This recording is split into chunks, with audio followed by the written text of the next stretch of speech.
Aristote, le traité de l'âme.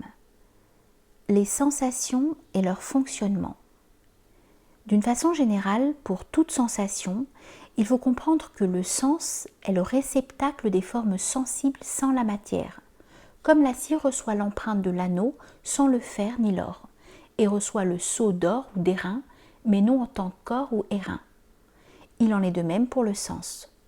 Pour chaque sensible, il pâtit sous l'action de ce qui possède couleur, saveur ou son, non pas en tant que chacun de ces objets est dit être une chose particulière, mais en tant qu'il est de telle qualité et en vertu de sa forme.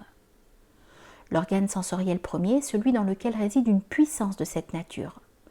Organes et facultés sont donc identiques, mais leur essence est différente. Car le sentant doit être une certaine étendue, tandis que ni la quiddité de la faculté sensible, ni le sens lui-même ne sont de l'étendue, mais bien une certaine forme et une puissance du sentant. On voit clairement d'après cela pourquoi alors les excès dans les sensibles détruisent les organes sensoriels. En effet, si le mouvement est trop fort pour l'organe, la forme, ce qui, disions-nous, est le sens, est dissoute, à la façon de l'harmonie du ton, quand les cordes sont frappées trop fortement.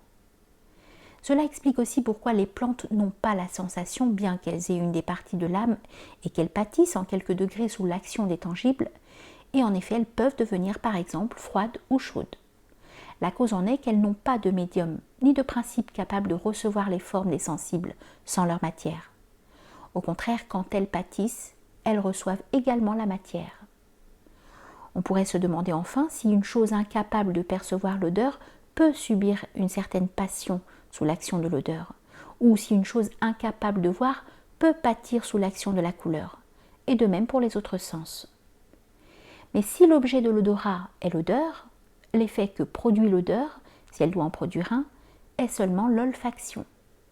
Il en résulte qu'aucun des êtres incapables de percevoir une odeur n'est capable de pâtir sous l'action de l'odeur, et l'on peut en dire autant des autres sens.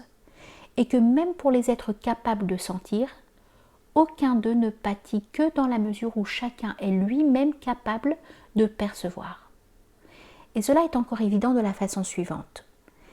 Ni la lumière et l'obscurité, ni le son, ni l'odeur ne produisent aucun effet sur les corps, mais bien les objets dans lesquels résident ces qualités. Par exemple, c'est l'air qui accompagne le tonnerre, qui déchire le bois.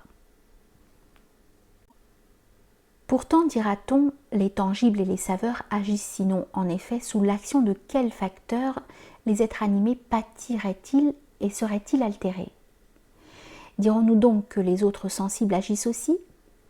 N'est-ce pas plutôt, répondons-nous, que tout corps ne peut pâtir sous l'action de l'odeur et du son, et que seuls pâtissent ceux qui sont d'une forme indéterminée et n'ont aucune consistance, par exemple l'air? L'air, en effet, devient odorant comme ayant subi une certaine modification. Qu'est-ce donc que l'odeur ?